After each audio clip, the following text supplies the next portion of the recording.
Welcome to Cinemaholics. The film review you're about to hear is a clip from our most recent episode of the Cinemaholics podcast, hosted by Will Ashton and myself, Jon Negroni. To watch and listen to Cinemaholics every week live, follow us on YouTube. The link is in the description of this review. Enjoy the show.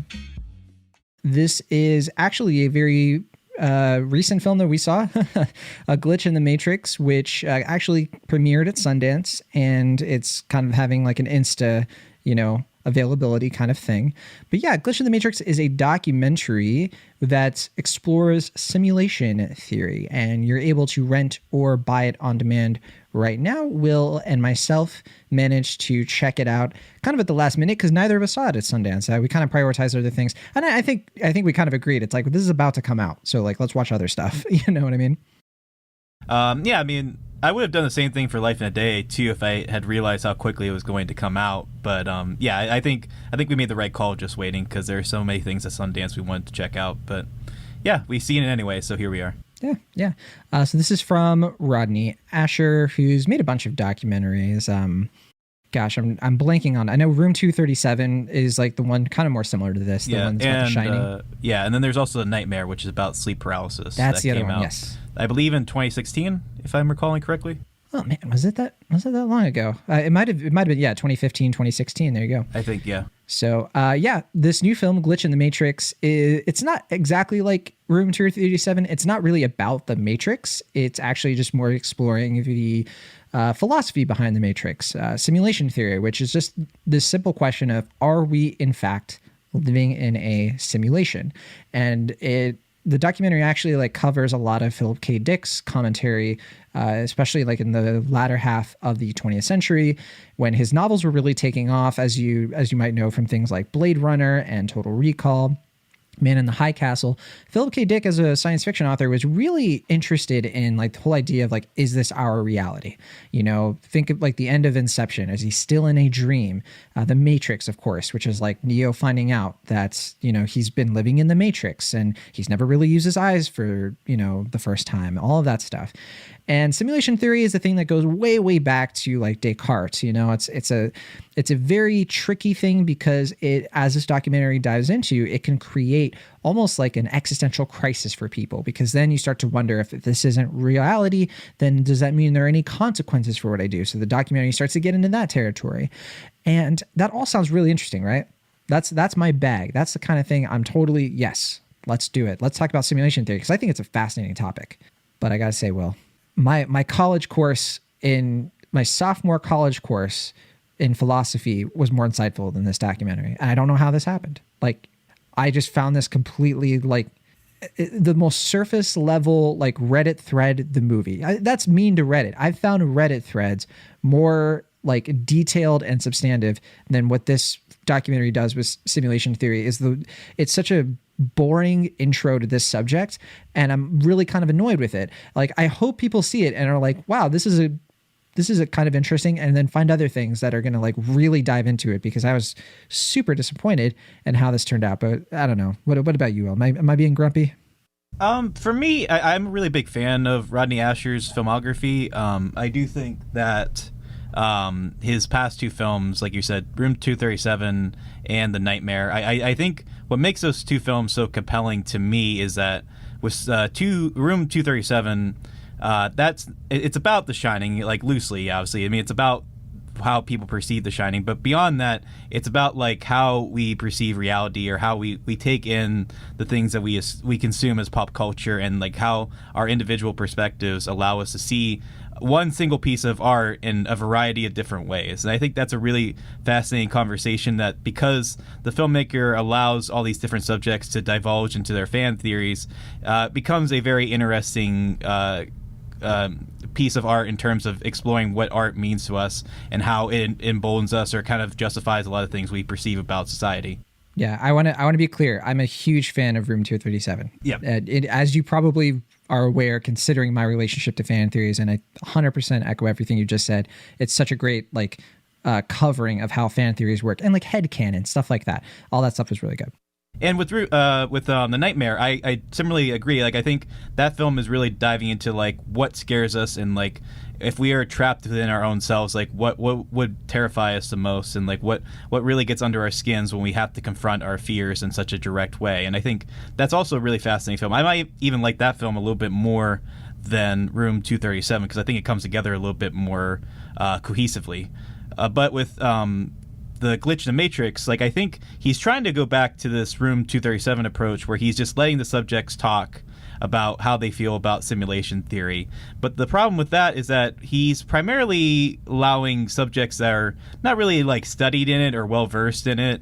It's a type of subjects where it's like Rodney found like that weird dude in his basement who's like middle aged, he's 45, yes, exactly. and he's smoking a bong and he's eating Cheetos. Like, oh, okay, like I was listening to Elon Musk and he was talking about, and it's like that type of intellectual theory. And I think those subjects are fun because he seems to have kind of a playfulness in terms of like not fully taking them seriously at times, or like kind of like acknowledging that they're kind of full of it. One key example is they're talking about Minecraft, and one of the subjects is this like the higher intellectual being or something. Like he used some phrase like that, and the camera zooms in on like a kid with a headset playing Minecraft, and it's such like I kind of wish the movie had more of that, because it's like, if it's willing to acknowledge that some of these people are just kind of like in their own heads and like not really connected to reality, that would have been a little bit more interesting if it had been with some more of the like kind of theological or philosophical subjects that are kind of briefly talked to throughout, but not really given a lot of time to share their thoughts comparatively. I think that would have been a little bit more well-rounded and interesting documentary. But as it is right here, it's mostly about kind of establishing a mood and like kind of getting you into a similar headspace of these kind of aloof personalities, which in my opinion, some of them are entertaining, some of them are kind of interesting, and one of them in particular is just like pretty haunting towards the end. But for the most part, I just don't find them as interesting as the fan theories that are established in The Shining, who, I mean, those people are primarily full of shit themselves, but I mean, at least those are entertaining in terms of like what they're saying. I just don't really find the subjects in A Glitch in the Matrix to be as entertaining or endearing in a similar fashion. I think most of them are mildly amusing, or they have some interesting concepts, but like you said, it's all fairly surface level, and it just kind of feels like Reddit commenters just offering their brief thoughts on things, to the point where as a documentary it does kind of test your patience after a while. Right, like have you ever like been in that situation where you're in like a college dorm and this person who just read like 3 chapters of a book like tries to come off like an expert on it and just sits there talking your ear off about it and just trying to convince you like how fascinating it is? And it's like, dude, like, yeah, I know what this is. Like, and another thing about Infinite Jest. Exactly. Yes, no, exactly. But like, I don't know. It's just like this pedantic, it's just super weird to me. And it's a shame because there are creative flourishes. I think Asher's just so good at making documentaries entertaining. Like the archival footage is really good. I just thought that like the selection of things tying in the Matrix without it being too much the Matrix was good. Like there's a good balance of that. And also, like, I think it's fun that, like you said, they don't take the subjects too seriously, which works to the film's favor, unfortunately, when they just do these things like where they're like CG characters and things like that. Yeah, avatars. It's fun. It's fun, yeah. But then it doesn't go anywhere. So you're like, what? Why did I just sit through this? Yeah, I mean, I think if people have no idea of what simulation theory is and they go into this documentary with an open perspective, I think that might play better, or you might get a little bit more out of this. But I feel like especially now with the internet, and we have this kind of like red pill, blue pill culture where these conversations are so indoctored into online culture and online forums that I don't think there's a lot of information here that's new to the layman. And right. I think to anyone who's interested in simulation theory, this is always going to be like, one-on-one stuff, and I don't think they're going to get anything outside of the personalities being kind of amusing at times. So I'm not really sure who this movie is appealing to, like maybe like older audiences who aren't online and they're just kind of getting like a rough course in like what these people are saying. But like we were saying, like I think the balance isn't quite there in terms of indulging the subjects, but also kind of being reserved enough to be acknowledging that they're kind of full of it and just not really speaking a lot of honest sense. But I think that balance was a lot more coherent in the last 2 films that he did, or at least Room 237. But yeah, with this one, it just, I mean, it's not a bad film. I think it's like decently well made, and I agree with you. Like I think the the fact that it was filmed during COVID, presumably, and that's primarily following Zoom conversations that have this flourish of being like CG avatars and stuff like that. I think that's a creative way of getting around something that could have been visually boring otherwise. But Yeah, it's not flat. yeah, which I think that's a credit to him being, you know, a well-versed documentarian at this point. But like you said, like I just compared to his past few films, this one just left me a little bit wanting by the end. Yeah, you know, I think to answer your question of like who is this for, I think this is supposed to be primarily for millennials, like younger millennials, or maybe middle millennials and boomers. And you know, so like for millennials, it's like for those of us who maybe like we were aware of the Matrix, like we probably like snuck into it, you know, because Gen X, I think this is not for Gen X. Like, because they lived through, like, they watched The Matrix, like, fully formed, you know? And, like, I feel like that part of, like, the subculture in the early 2000s is, like, well aware of all this material. And a lot of them are, like, the Redditors you're talking about, the people who've, like, gone on, like, I think even Gen Z, like, it's not for them. Like you said, it's, like, I feel like we could invite a Gen Z person on and they'd be like, all right, I'm going to bread pill both of you. Like, they know this stuff. It's not... I think it's like millennials who maybe are like a little bit less tech savvy, and boomers who kind of just like this stuff kind of maybe went over their head and they never really considered it before. Yeah, I mean, that makes sense. I think if you're interested in simulation theory, you're not really going to get that much out of this film. And if you don't know that much about simulation theory, you're not going to learn a whole lot. So in that respect, it doesn't really amount to a whole bunch of, other than like maybe like a brief intro into this like really complicated, nuanced conversation that I think, like you say, if you go on enough online forums, you'll probably get more out of that conversation than you would with this film. But in terms of being like a flashy, you know, entertaining package, it's okay.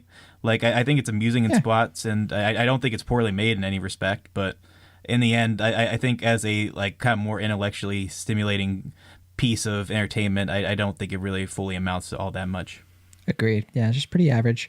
So that is Glitch in the Matrix. I am, like a C plus. You know, like you said, it's not terrible or anything. I just think that it's not something a lot of people are going to get too much out of.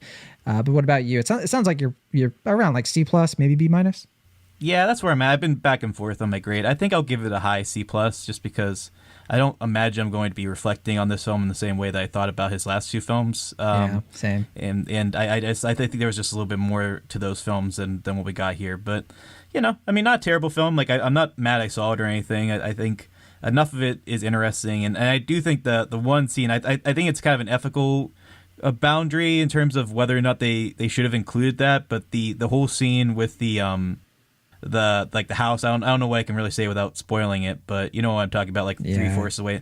That's such a haunting and just a visceral scene that I'm really impressed with how they pulled that off, even though I think there might be some ethical issues there. But I think that's enough to where like I can see that's the Rodney Ascher I know. Like that's the filmmaker I'm used to from the past two films, and I just don't think that fully came out here. But not a worthless effort, just something that didn't match its potential. All right. Well, if you want to check it out for yourself and let us know what you think, Glitch in the Matrix is available to stream right now on demand. It is 110 minutes long.